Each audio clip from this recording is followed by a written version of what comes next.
name is Mark Burkhart, and I was 16 years old in 1969.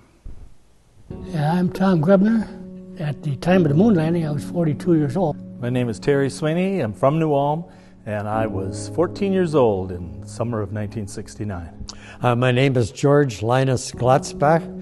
In 1969, I would have been 38 years old.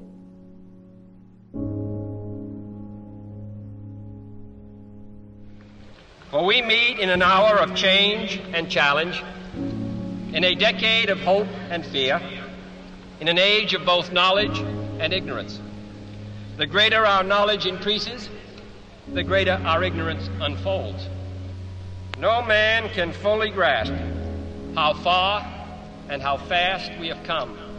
So it is not surprising that some would have us stay where we are a little longer, to rest, to wait. But this city of Houston, this state of Texas, this country of the United States was not built by those who waited and rested and wished to look behind them. We choose to go to the moon in this decade and do the other things, not because they are easy, but because they are hard. Because that goal will serve to organize and measure the best of our energies and skills.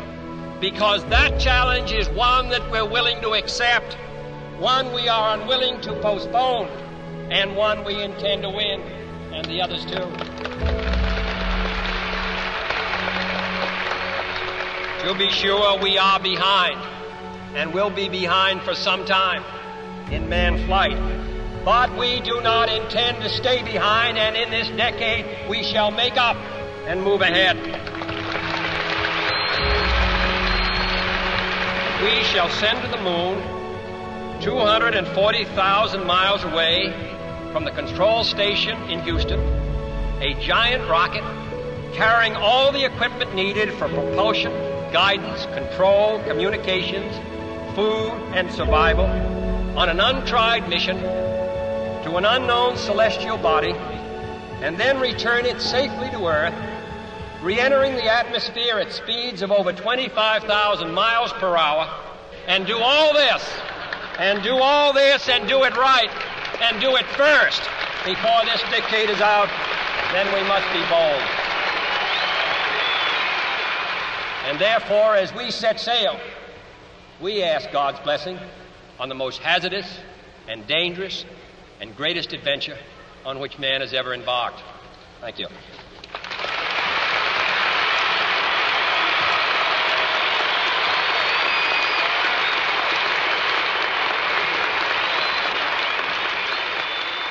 During those years, I was running a camera shop in town here, and a lot of my time was consumed doing that, as a matter of fact.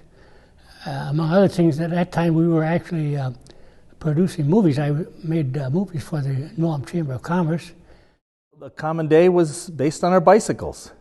Go bike riding around. We'd ride up to Flandreau Park and just around town. Washington Park was right like a block away from my house, and we'd play baseball and tried playing tennis. I wasn't very good at it. There was even a little pool there, but by an 8th grade we were too big for that kiddie pool. I was in the midst with a friend of mine. We were starting our own business. We had both got our start in the life insurance business with the Minnesota Mutual Life Insurance Company in St. Paul. We sold association group insurance. We sold life, accident, and health insurance to members of associations by mail, doctors, lawyers, and merchant chiefs. At the age of 16, I was living on a farm, and it was summertime when it happened, and so I had been detasseling corn earlier in the week and was going to be walking beans with my cousin later the next week. And so it was being outside of the field work, and this is in northern Iowa. And one of the things we did in 3rd grade, very specifically, we were doing the drills. The school would ring a sequence of bells or what have you, and we would go under the desks. Now, as I think about it, the desks were, it probably wasn't in many of the viewers' times, but some of the older viewers would. They were runners, a line of wood, another line of wood, and then the desks were bolted to that runner. So for us to try and get under our desk was a bit of a thing. It wasn't individual desks and chairs, but nevertheless doing that. You might be out playing at home when the warning comes. Then be sure to get into the house fast, where your parents have fixed a safe place for you to go. If you are not close to home when you hear the warning, go to the nearest safe cover. Know where you are to go, or ask an older person to help you. You know the places marked with the S sign? They're safe places to go when you hear the alarm. But the thing that was scarier yet is Holy Trinity is the school is connected to the cathedral, the church, and the high school also connected by a series of tunnels. Now the tunnels were built for twofold. One was to connect everything in winter because we had to go to church every day in the morning before we started classes. And then it was an easy, safe way to get back to the schools. But it served a dual purpose. It was a civil defense site. And we would have drills where we would, all of the grade school class, 8th grade down to 1st grade, would filter down. And the teachers knew the sequence we had to go in. I don't remember it, but we'd go in the tunnels and we'd line up 3 wide. The tunnels are about 6 feet wide by 7 or 8 feet high, made all out of concrete. And we would line up in 3 rows in there, and then the high school kids would come in. The high school kids, when you're in 3rd grade, high schooler is a whole nother world. Those guys would come in from the high school, and they'd always be giving us little kids a bad time. But then they'd turn the lights out. And now, think of the panic that is. A 3rd grader, 7, 8 years old, whatever you are, being in there in this scary situation. This is unrelated to anything in your life. A drill in case a bomb falls, what is that? You have no reference point other than this school situation. And then they turn the lights out. And of course, some kids, the older kids, would start hooting and hollering, but it was pretty scary.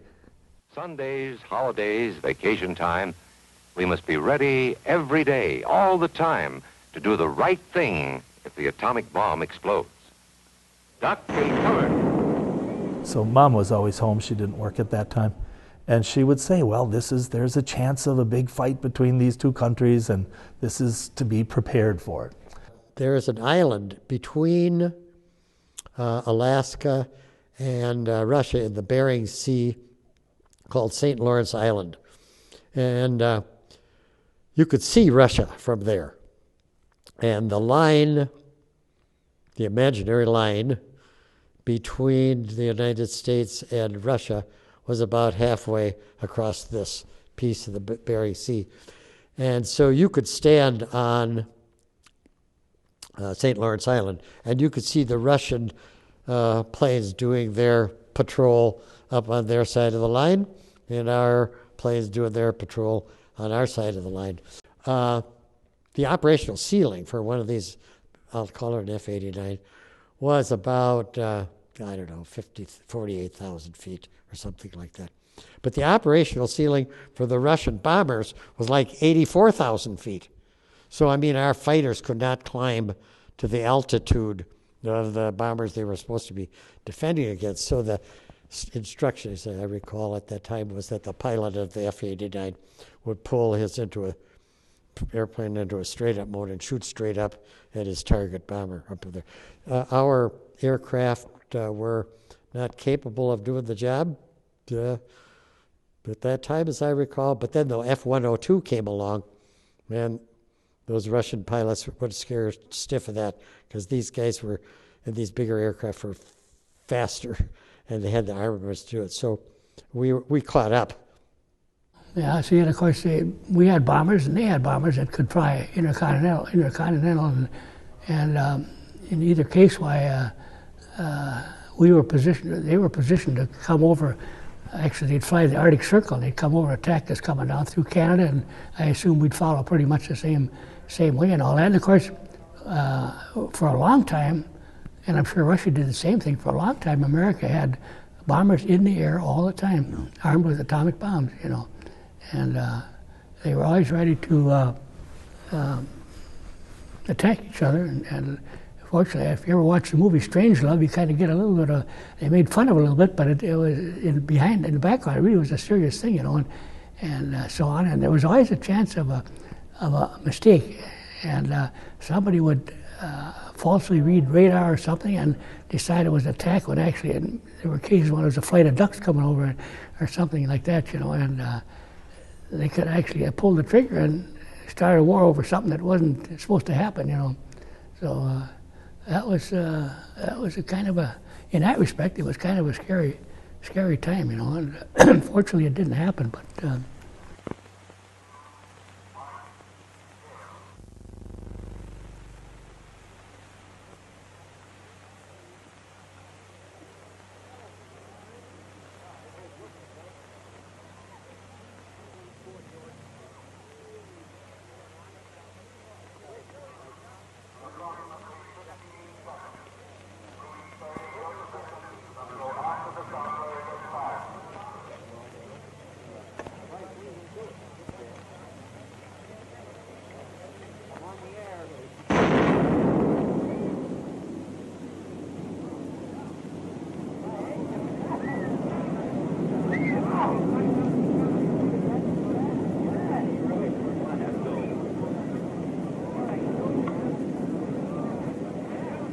That was, of course, Kennedy, you might say, challenged our NASA down there to put a man on the moon.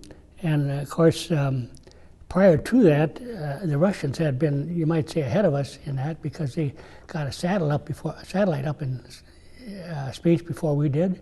And they also put a man in space before we did, too. So they were ahead of us. And actually, going back a little earlier, the whole space program started right after World War II. And the reason I say that is because at the end of the war, Germany was heavily involved in rocket development. And the Americans and the Russians, right after the war was ended, they both made a strong attempt to capture German rocket scientists. And we were fortunate to get Werner von Braun, who was the head one over there. And he was always well known in the American rocket program, you know, although I don't believe he lived long enough to see the moon landing, you know. But the Russians got a bunch of them too, and I think they got a little start on us. And that's why they were able to get up a satellite and a man in space before we did.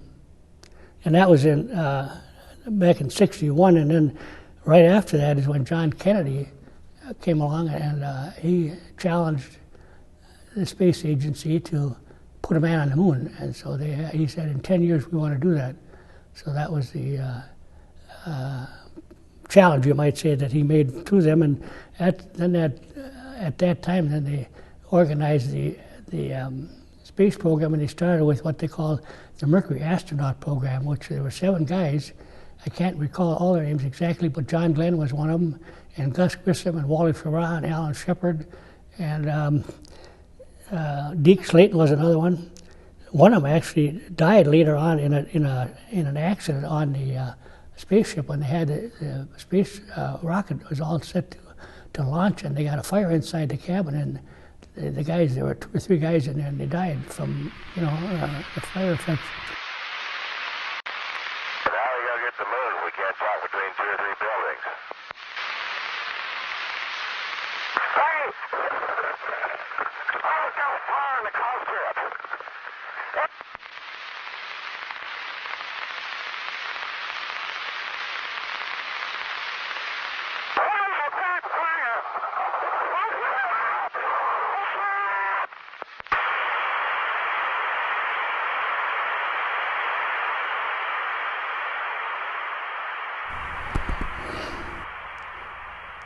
And after that, our first man in space was actually Alan Shepard, and they launched that. And of course, he was into space, and then he landed down in the Atlantic Ocean. They picked him up down there with a carrier, And but that was really the first guy that we put in space, and he's kind of forgotten, but he was really the important one in the whole program because he was the first guy that was actually launched in space. And I can remember that morning that happened because actually everybody, I think everybody in the country was watching it, and I had an appointment that morning to be at the dentist's office at 8:30 or 9 o'clock, and they kept postponing this launch, and I stood there waiting and waiting. I knew I was going to get late for that dental appointment, and so finally they launched it, and I left home and I took off downtown. I got to the dentist's office, and they were very unhappy with that because the dentist and his wife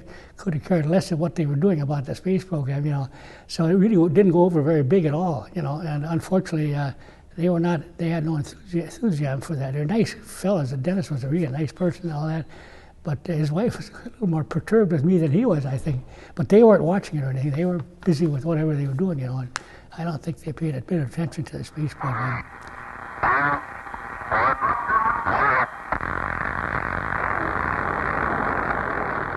Got my orders to report to the Air Force on the 12th of April, 1954.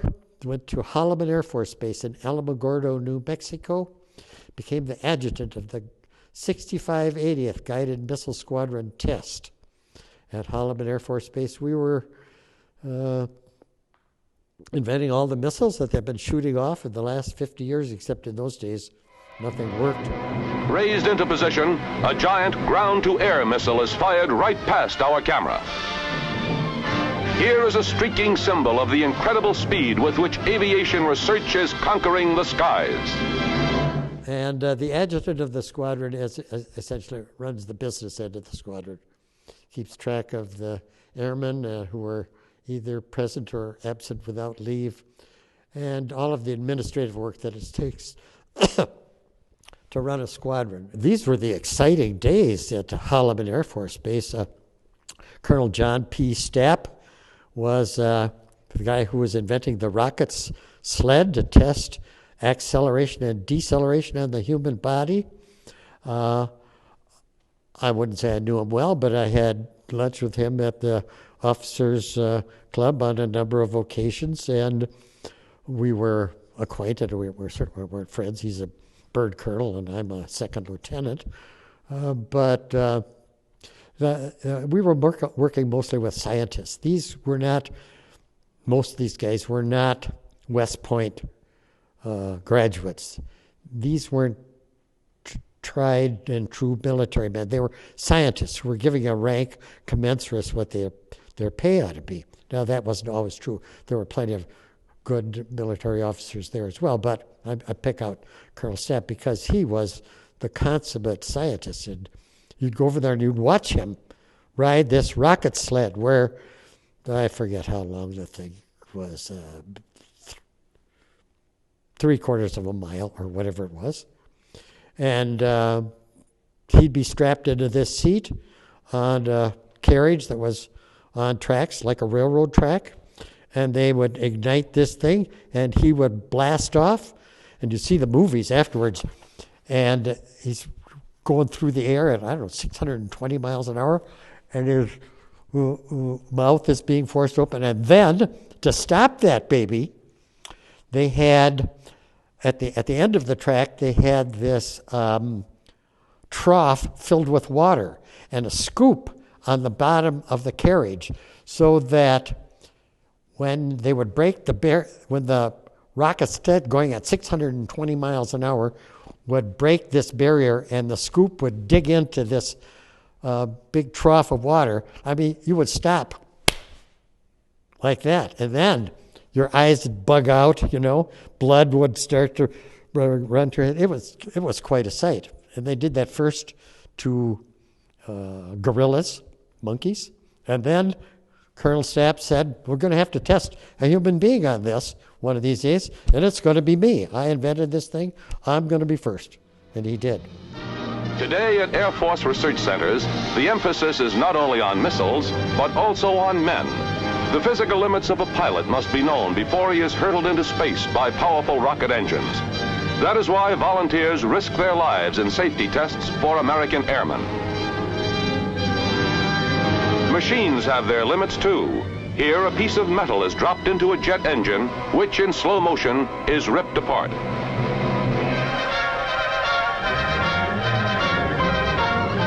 Pilot ejection tests on rocket sleds at supersonic speeds provide important data and spectacular pictures. And I was promoted to first lieutenant, 18 months later.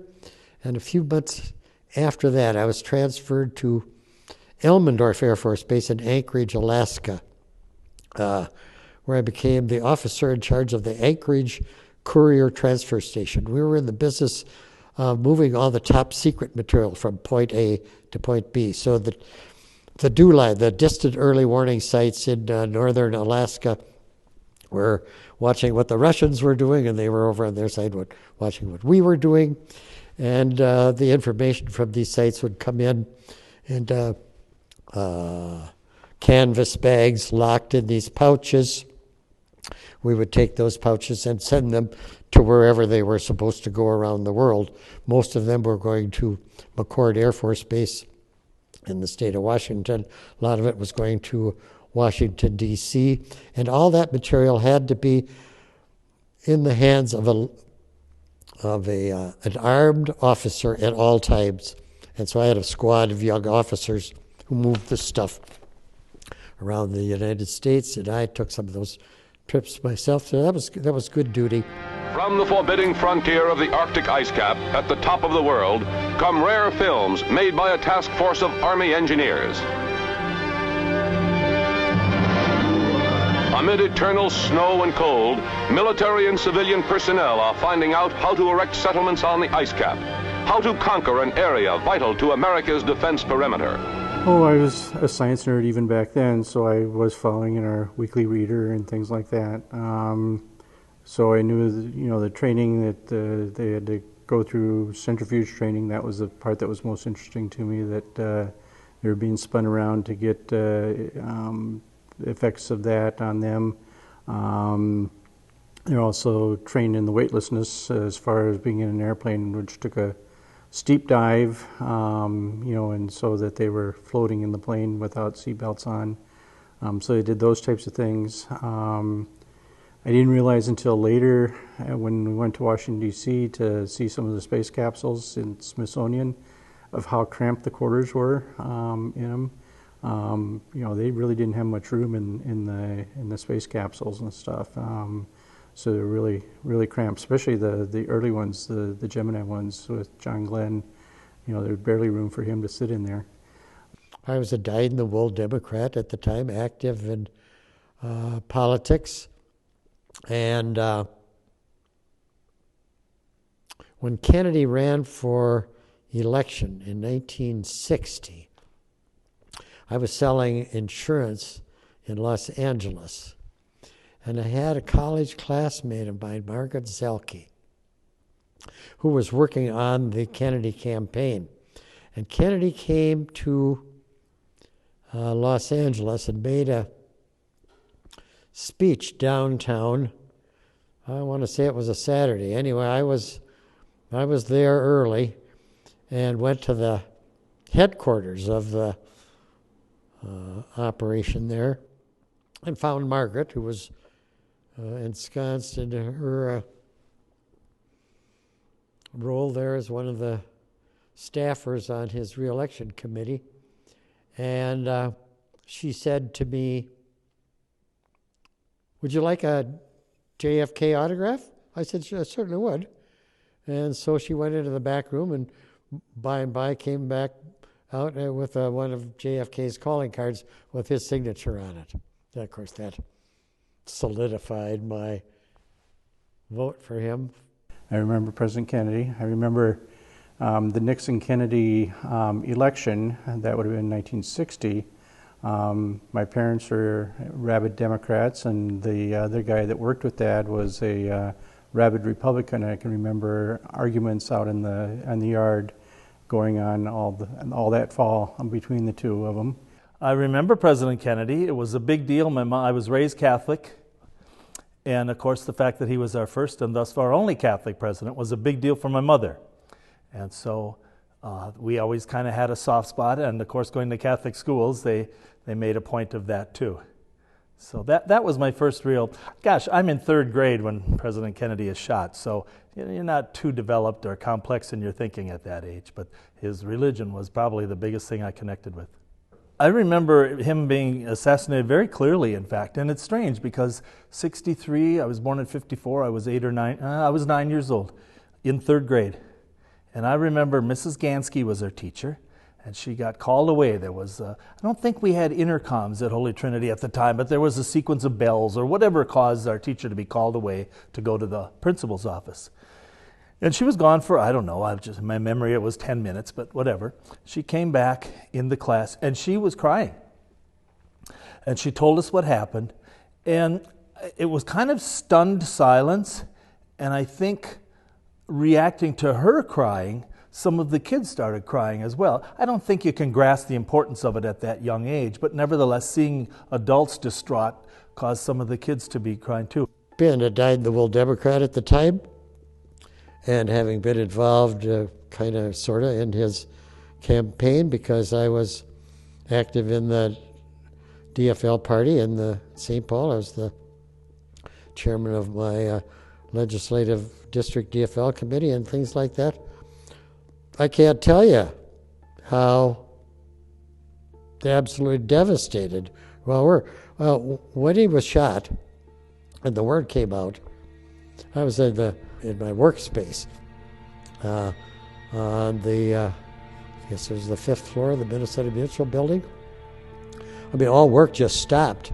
And essentially they said, anybody wants to go home, go home. I know at the time it happened, I think, late in the morning of that November day there, and I had been home for lunch, and I worked at the store I was at, and I came back from lunch, and in those days, I don't think we had a TV in the store. We just listened to the radio, and we heard this sudden news announcement that somebody had taken a shot at Kennedy, and everybody figured, well, luckily they just took a shot at me. They didn't realize the severity of it, and I tell you, it was just a terrible experience to go through at the time, because whether you were on one part or the other, it was really a tragic happening in our country that somebody would do that. And of course, he died, well, instantly, I guess. We thought at first that he was just injured, but that wasn't the case. I was in 5th grade, and I was in class, and the principal came on the intercom and said the president had been shot. And at that time I was thinking the president of the school board, and I was wondering why they were telling us that, and didn't realize for a few seconds until he meant the president of the country. And I remember so clearly what she said, and I think it's an actual literal quote. She said, "Oh my God, now the Russians can take over."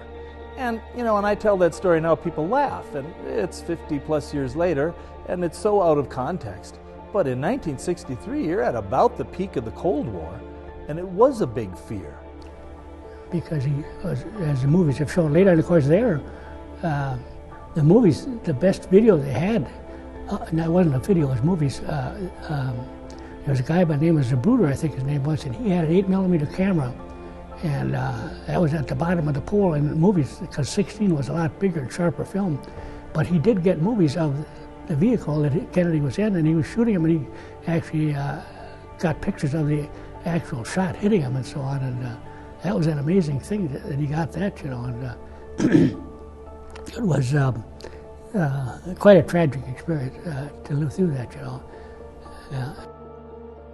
In the days following the assassination, and there again I can't tell you what day of the week, it was just a matter of days, and the guy that did the shooting, he got him fairly quick. His name was Lee Harvey Oswald, and he, in the process of trying to evade police, he killed another policeman.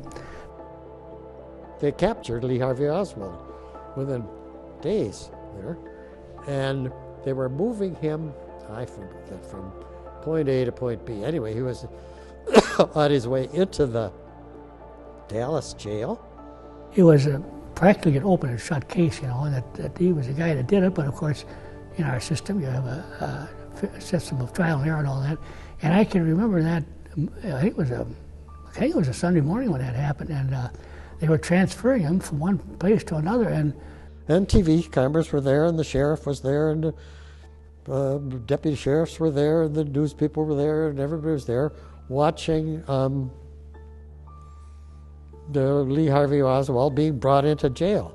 And this guy jumped out, Jack Ruby his name was, he jumped out and took a shot at him. And somehow was been there in the crowd with everybody else, brought a gun along, and right in front of God and everybody. It was chaotic, and you know, to hear the recordings and stuff, you know, nobody knew what was going on. And shot Lee Harvey Oswald live on TV. Whoa, this is big stuff, you know. And he went down, of course, and the wound was mortal. I think he lasted a short time, but there's a lot of speculation at the time that somebody else had put Ruby up to that. I don't know if that's true or not. Nobody's ever proven that. What the situation is about. Nobody has told me anything except that I'm accused of murdering a The country's falling apart. We're shooting our president. The kids are not behaving well. You've got riots in big cities. I took away from it a general sense of discord and kind of a little fear for my country. But I will not overstate that. Again, I was a pretty young person, so.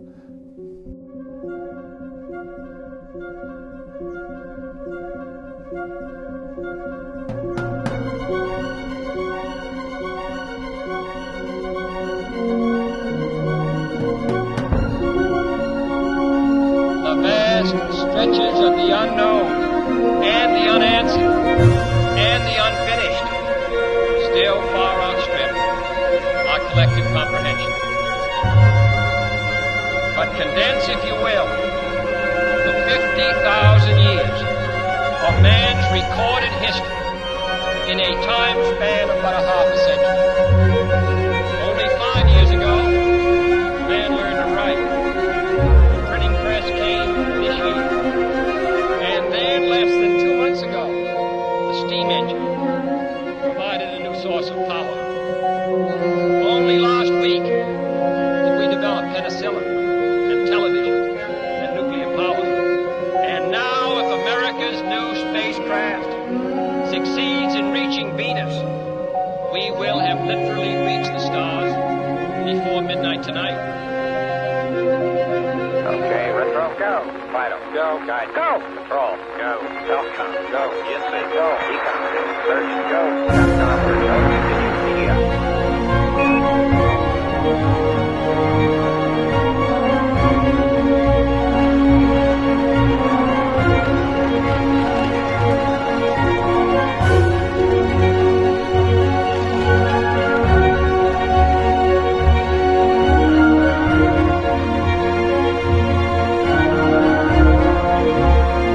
Flight controllers, 4 more minutes to P2, stay no space. 368, you have it down 43. Copy, you have it down 43.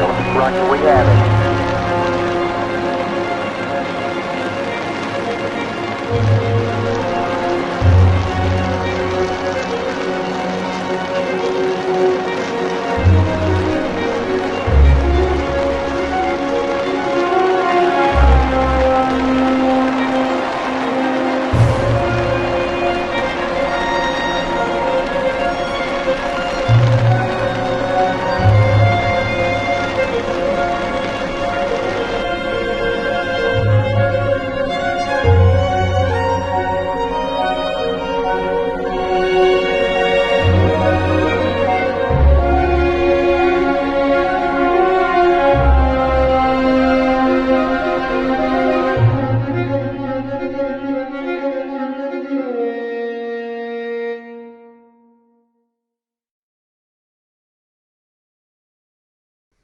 Do I remember watching the launch on TV? I do not. I probably did, because it was a big, there was a great amount of anticipation in me and in my family and in my environment and the world, I think. 11, 10, 9, ignition sequence start.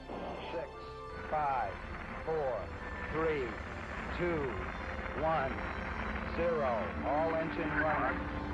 We have a liftoff. Liftoff on Apollo 11. You know, I thought that the space launchings was, you know, 10, 9, 8, 7, 6, 5, 4, 3, 2, 1 and blast off. I didn't realize that they, until later, that they started the countdown days in advance, and there was something that always happened at a certain time in the countdown, you know, that they would fill the rocket containers at T-minus 2 days or something like that, and you know, they would attach or detach the electricity to the module, you know, a certain number of minutes before liftoff, and so there's quite a process for the whole thing. When a satellite is launched, it achieves a speed of something around 19,000 miles an hour. And that's no difference for whether it's one of these satellites that's up now, a GPS satellite or a spaceship or whatever it is. They've got to achieve that speed. And that way they can stay in orbit. And in a manner of speaking, they're falling constantly. They're rotating around the Earth and they're falling constantly, but they're not really losing altitude to mount anything, you know. So that's the basic idea behind that. And of course, just recently I had occasion to see a copy of the Apollo 11, which was, of course, the Moonshot. And when you see movies of that, video of that, it's unbelievable the power of those rockets, because they got fantastic pictures of that, videos of that. And the power that is expended on a flight like that is hard to believe, you know. We had, one of our clients was the Pilots International Association. And I was invited to the launch of Apollo 7, I think it was 7, in Florida at Cape Kennedy. I'm trying to put a year on this now. I sat next to, not quite next to, within 3 or 4 seats of General Curtis LeMay, who was the head of the Strategic Air Command. And he was always our favorite for us young officers in the Air Force. LeMay was, because he was an ROTC officer. Everybody else is regular Air Force, but he was the big honcho in the Air Force, and he was an ROTC grad. So we thought a lot of him. And then he got out of the Air Force, and I think it was 1964 that he ran for president with who? It might have been George Wallace, now that I think about it. And I sat within a few seats, and I spoke to him just briefly, and mentioned that I had been a young Air Force officer when he was the head of the Strategic Air Command, and because he was a ROTC grad, we always held him in high esteem. It was about a 30-second conversation, but I did talk to him about that. I remember I had my airline tickets. Funny the things you remember. I had airline tickets to get me down there to Cape Kennedy on the afternoon before the launch. I got to the airport for my noon flight, I guess it was. I walked up and said, I'll be here for the noon flight to Miami or wherever I was going first. I can't remember. Oh, they said, that left an hour ago. What? Yes, the time changed on that flight, and weren't you notified? I'm aghast. No, I wasn't notified. I called my office, and I said, I got these tickets from my travel agent here, and it's all quite clear. I'm in the right place at the right time, except the plane left an hour ago. And Roy Jensen said, oh yeah, those tickets were from, I won't mention the name of the travel agency. And so he called them up and they said, oh yes, we made a mistake. We should have notified you that the flight was leaving at a different hour. And after Roy called me and told me what had happened, I called Roy, or at the time I told Roy, I said, fire the travel agency, would you please, right now? So that was the end of that relationship. But I managed to get another flight out about 5 o'clock that night. And I got to Cape Canaveral like 3 o'clock in the morning. And the launch was at 7, and I had to get up at 5:30 or something like that. But I made it. So I was there to watch the thing go. So that all that kind of surrounded. I met General LeMay and all that kind of. So it was a big, exciting day for me. The rumble when this thing launches off, it makes your stomach quiver. I mean, it's just it energizes your whole body. It's so exciting you can't believe it. It's a wonderful thing. The complicated technology of Apollo Saturn evolved from an ingeniously simple concept: lunar orbit rendezvous. This requires a rocket made in many pieces that discards the useless weight of each piece when its function is completed. The flight began with a vertical lift through the heavy lower atmosphere and a tilt to the east. At 6,000 miles per hour, the empty first stage is discarded to save weight. So is an adapter ring and the unused escape tower. With the second stage firing, it reaches 15,000 miles per hour when it too is jettisoned. The third stage places Apollo in Earth orbit at 17,400 miles per hour. When the spacecraft has been thoroughly checked out by the crew, the third stage fires again, its speed now tearing it free from the grip of Earth's gravity. While coasting outward, the command service module separates and docks for access to the lunar module, and the empty third stage is left behind.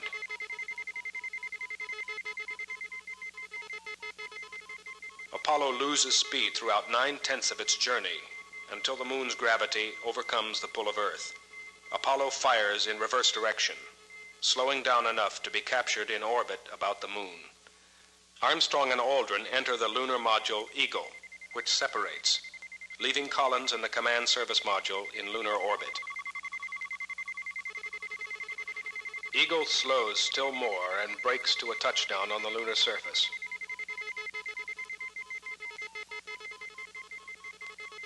After the moonwalk, the upper stage of the Eagle lifts off, leaving behind the now useless landing stage, and swings into orbit to dock with Columbia once again. When the crew and moon samples are transferred to the command service module, the lunar module is discarded. The command service module fires itself out of lunar orbit and falls back to Earth.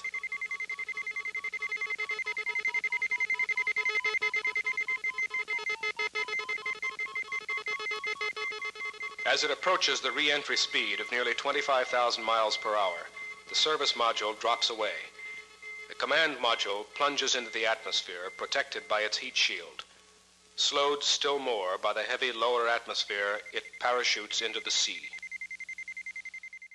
I had been detasking corn during the week ahead of time, so I remember that when the Apollo took off from Cape Canaveral, we had stopped at the end of the field to listen to the liftoff, and so we were out in the cornfield at the time of the liftoff, and then I think it was 3 days later that the landing occurred, and we watched that on TV. But I remember listening to it on transistor radios up in the 3, 2, 1, 0. All engine running. Liftoff. We have a liftoff. 32 minutes past the hour. Liftoff on Apollo 11. Tower cleared. Roll program. Armstrong reporting the roll and take the program and put Apollo 11 on.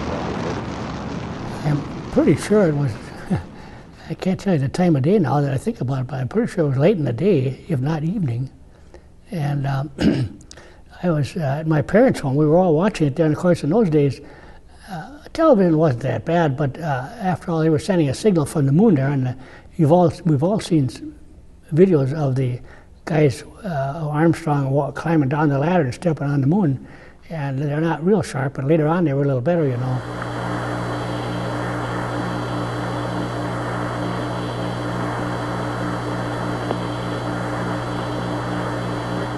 This was a planned event at our house, and that's why I remember the event itself.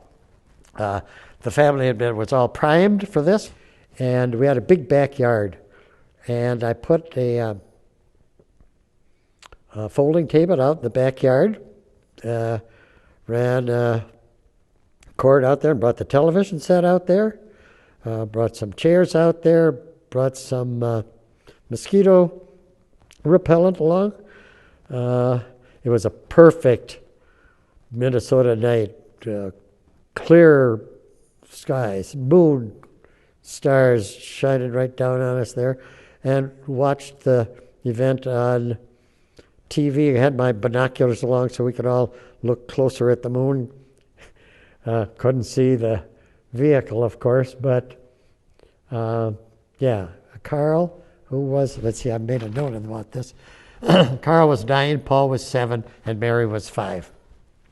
And my wife and I, the 5 of us were out there, and we watched for 2 hours or more out there with the moon right there and the TV set right in front of us, and enjoyed the whole thing. It was a Sunday afternoon, and as I said, I was actually at my cousin's place because we were planning on walking beans then the following day. So we'd gone over to their place to spend the night, and we were going to be there for the week. And it was a hot, humid day, and I remember inside the house and watching the TV. We were all gathered around a small black and white TV, and I'm thinking it must have been CBS with Walter Cronkite, so I remember it, and we watched it at their place because they had a rotator on their antenna so that they could pick up Mason City, Iowa. Our antenna was fixed, and so it only picked up stations to the south, ABC and NBC. So we went to our cousins to see it on CBS. I still can't get over it when you look at just recently. I think I mentioned I watched Apollo 11 movie of the whole operation, you know, and in there at the launching pad they show. Well, actually, that was a Houston plant where they showed the staff of people. There's got to be hundreds of guys there, you know, and all sitting at computer desks and all that, and you can't imagine what could they all be doing, you know, after all. But there was a lot of people, and I suppose they were all monitoring different things in the flight, not only the physical condition of the astronauts, but the spaceship and everything else that goes with it.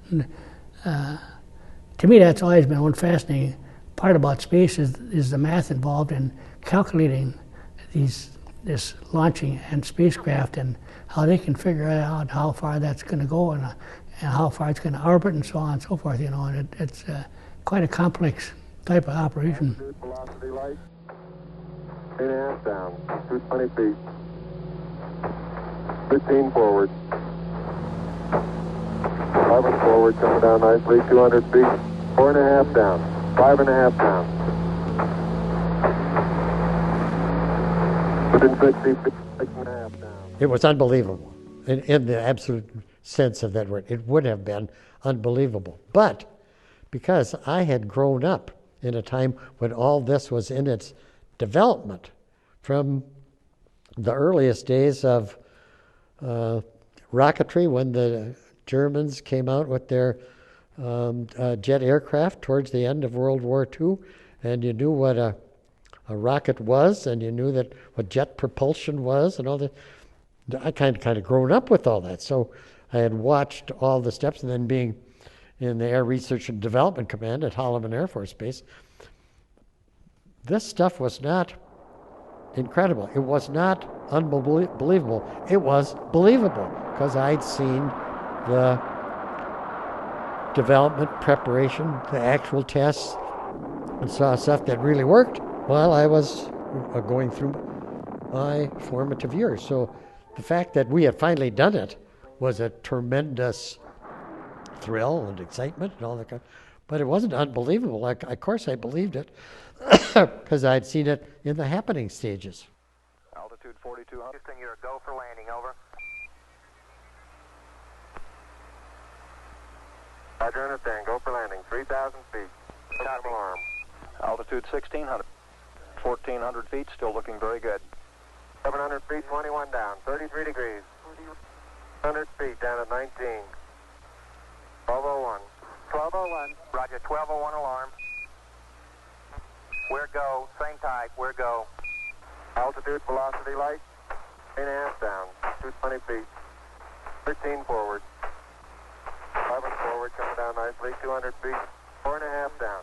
5.5 down. 60 seconds. Lights on. Down 2.5. Forward. Forward. That's 40 feet down 2.5. Picking up some dust. 4 forward. 4 forward. Drifting to the right level. As they were descending onto the moon, according to what I researched on it, why they were down to seconds of fuel left to bring that thing down and land it and so on. And I don't know what would have happened if they'd run out of fuel, but fortunately it never happened, you know. You know, obviously nobody had ever landed on the moon before, and there was talk about how, you know, they didn't even know what the surface was going to be like, you know, where they'd landed. Was it going to be just a big dust bin, and they were going to sink into the ground and up to their knees or whatever. And so there was some concern about that. So it was nice to see that they didn't fall into the moon, so to speak. So. But that was kind of amazing in itself. But like you say, it was a very complex operation to have this lunar module attached to this other spaceship. And I can't think of the name of it. The one that orbited, Michael Connells was the one that was flying that one. And he, of course, orbited the moon while they were down below there, you know. But the point was that it was so close that I don't know what would happen if they'd run out of fuel. Nobody knows, and they didn't find out, you know. So that was a little dramatic, although they didn't actually mention that when they were in the process. I'm sure down at the space station, at the launch pad, they knew what was going on. But. Eagle Houston, if you'd like to try high gain pitch 212, y'all 37, over. We look good. Guidance, you happy? Go, the angles Fido, how about you? We'll go. We're a little low before we go around. Roger, pitch 212, y'all plus 37.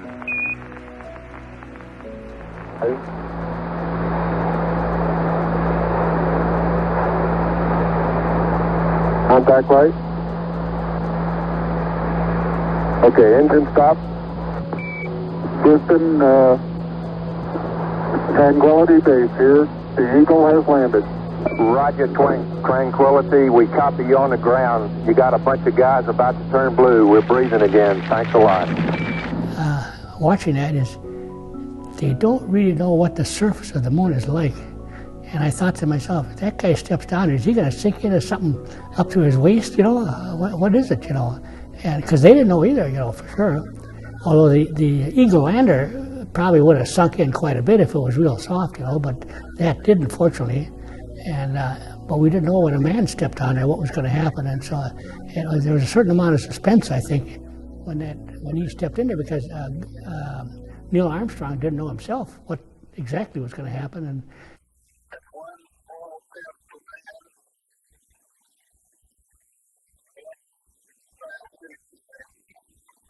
later on, of course, if you recall, they showed footprints in the sand and all that, and clearly it was only about an inch or two of soil on there that was loose enough, you know.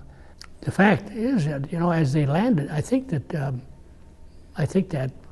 lunar module had 3 legs sticking out of it, as I recall, and they had large flat feet on them.